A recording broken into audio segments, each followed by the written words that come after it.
Okay, so we're back and we're looking again at that terminology of reduce or simplify or the lowest equivalent fraction. Those all mean the same. But if we look at this, we see again that this is a bigger number than our last one. But if we look at the last digit, we see the 5 and we see the 0. And a rule of thumb is that 5 can go into anything that ends in 5, and 5 can actually go into anything that is equal to, has a 0 in the end. So that's a quick way to know that 5 would work. But in essence, just so you understand what we're actually doing, is you would actually take 15 and you're thinking of all the factors that multiply together to get that number. So you would have 1, and you would have 15, and you would have your 3, and you would have your 5. Then you actually take your 20, and in your mind you're thinking, okay, what factors multiply together to get 20? And again, it would be the 1 and the 20. And then you would have your 2 and your 10. And then on this one, you would have your 4 and your 5.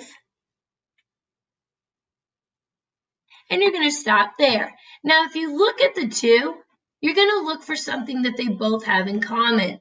Well, both of them happen to have the same number. They both have the number 5, and it's their largest number. And the reason we want a larger number is because that we want to be able to take the most out so we don't have to keep simplifying each time. But again, if you remember the rule of thumb, if you just remember these rules, any number, no matter how big it is, so if it was 475 and this bottom number was 1,200, and you're like, or excuse me, 10,200, and you're like, is this divisible by 5? You would look and you would know by the rule that 5 and 0 would actually work. Because to do all those factors at this point with these bigger numbers, it's really difficult to do all of that out, and it would become frustrating. But if you learn the general rule that if it ends in 5 or 0, 5 can go into both of them. Now, the rule for 10 is it would have to be both of them would be 0 to be able to do that.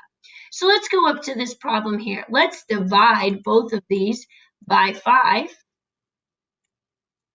And once we do that, notice again that we're using the same terminology where we have a 1 because we're talking about when we simplify, we're using equivalent fractions because they're equal to each other. So if we take and divide 15 by 5, we come out with 3.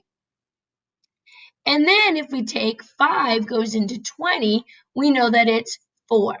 And if you're not sure, you can look over at your groupings that you had together. 4 and 5 were together.